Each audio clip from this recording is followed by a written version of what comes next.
बिस्मिल्लाहिर्रहमानिर्रहीम। अस्सलाम वालेकुम नाज़रीन।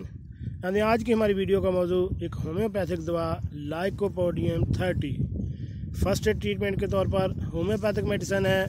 इसकी मेन अलामात में है कि चावल खाने से मैदा और गुर्दा में दर्द।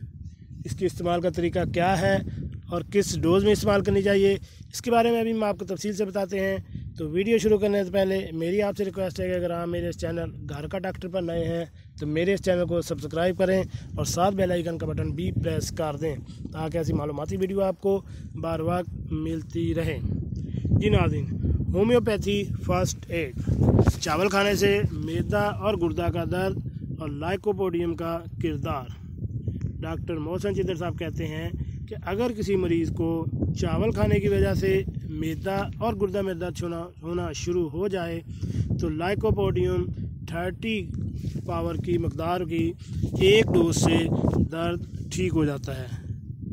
जी नाज़रीन, ऐसे ख़वातीन हज़रात या ऐसे यंग जनरेशन जो चावल के बहुत शौकीन हैं मगर जैसे ही वो चावल खाते हैं उनका मैदा में और गुर्दा में दर्द शुरू हो जाता है, तो उनके लिए लाइकोपोडियम 30 बहुत बेहतरीन दवा ये फ़र्स्ट एड के तौर पर इस्तेमाल कर सकते हैं, किसी भी साइड इफ़ेक्ट के बगैर और किसी भी होम्योपैथिक डॉक्टर के मशवरे के बगैर आप इस्तेमाल कर सकते हैं।